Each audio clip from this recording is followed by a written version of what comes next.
You've painted up your lips and rolled and curled your tinted hair.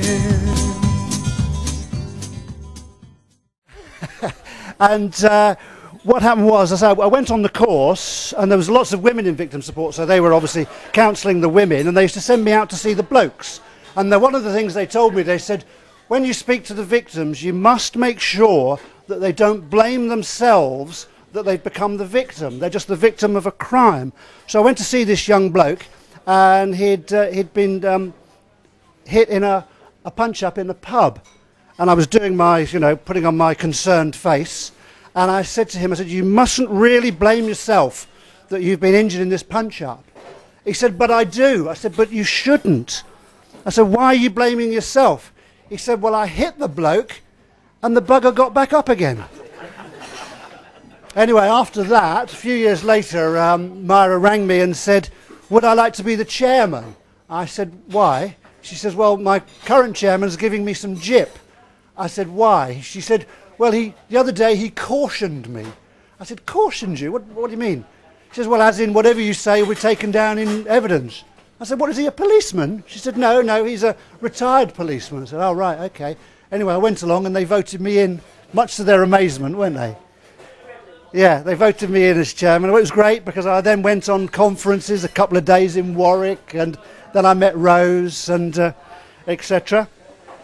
After that, I met Pete Jones because I joined the Army Cadet Force in 1986. I was 36, and I think Pete was about 40-something. We were the aged members of the Army Cadet Force. For some unknown reason, because we've both got grey hair and glasses, people in the Army Cadet Force used to think we were brothers. And and sometimes, because Pete used to do D of E, Duke of Edinburgh, and people used to come up to me and say, oh, it's about the D of E, witter, witter, witter. I said, no, you're talking to the wrong person. And then at one stage, because I had a uniform and he didn't, or I had the DJ and he didn't, we used to swap them because we were roughly the same size. And then people got more confused because they then said they never saw us at the same event. Right, I met Roy after that at Euroforum. We decided it was about 1998, didn't we? I was in between jobs. I think Catherine found me this job. She saw an advert, and I think I worked for the lawyer for a while. Then I worked for Euroforum, and we were doing legal conferences, weren't we? We were the producers. We were the talent of the legal conference world. They used to give us these ideas to come up with these conferences, and we used to have to phone people and say, would you like a conference on this, that, and the other, didn't we? Anyway, I think I survived a year, and they sacked me, and shortly after that, they sacked Roy. And needless to say, we did all right after that, didn't we? We did a lot better after that, in fact.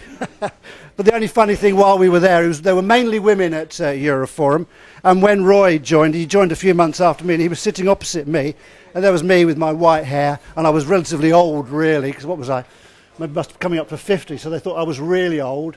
You turned up, and I said to him one day, I said, Roy, I said, you do realise we're a minority here. I said, you're black and heterosexual. And I'm white and middle-aged and heterosexual, and we were outnumbered, weren't we, in the media world? Didn't do us any harm, though, did it? After that, I joined Wayman & Long in 2000, and about a year later, Anne joined me. And then I met Annette. Oh no, I met Lorraine and Martin. I met Lorraine. I think I was in Southend at the time. I was working for a firm of solicitors in Southend, and we went on a blind date. She met me on the one occasion, and for some unknown reason, which still amazes me today, she decided to choose Martin. And it's all gone very well since, hasn't it? She very kindly invited us to the wedding, and she endeared herself to me, of course, because I did her conveyancing when she left Canvey Island. I met Annette in about 2000, and that was it, really. Annette's a very lucky person. She's an extremely lucky person. She told me this because when we went to Duxford a couple of years after we met, she said, I'm very good at raffles.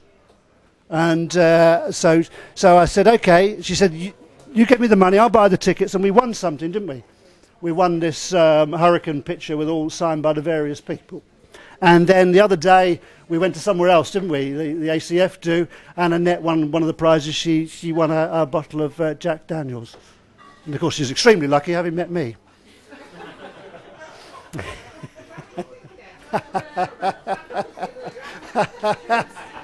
My life at the moment is, what do I do these days? Oh yes, I was going to bring some of my unsold books to sell them to you and sign them, but I forgot to bring them out of my office. I go to the gym these days. Oh, my life coach isn't here. Beverly couldn't make it, but she's. I used to speak to her every month. I speak to her once every 6 months these days. She's very good. She gets me setting goals and sorting myself out and resolving all my problems. That's why I'm the happy, well-adjusted person I am today, notwithstanding the genes.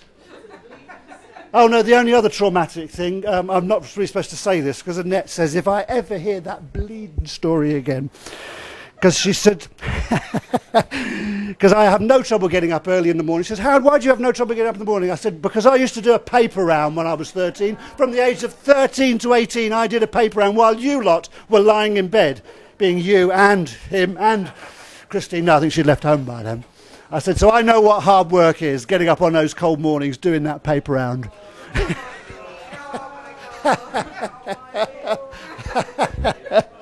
What else do I do? Oh yes, what else do I do? Oh yes, some bit of a train spotting activity. I do reviews for Amazon, and as I looked this morning, I'm 396 on Amazon. Nobody gives a toss. Beating people at Trivial Pursuit. Jeff has come all the way from Crete to try and beat me at Trivial Pursuit. He's got no chance. I'm 3-1 up at the moment. I did have a tough Trivial Pursuit the other day because I was up against Alex. Alex, who's a history teacher and a sports buff, and on his team was a 13-year-old schoolboy. I thought, oh bugger, some of those have been to school recently. I had a bit of a handicap because I had a net on my team, and Pat, her sister, who kept feeding me duff information, notwithstanding I did win. But I mean, when you've got two opinionated and wrong people on your team, it is bloody hard. I was going to get my hair cut before this event, and last year my hair was a lot longer, but I thought I'll leave it. So I'll let my hair grow a little bit longer because it amuses Pat. Because when I have my hair quite long, she said to me, why are you growing your hair? And I said, because I fucking well can. Thank you. Who am I going to introduce now? Am I going to introduce Richard? Are you going to come on? Richard's going to come on with his guitar.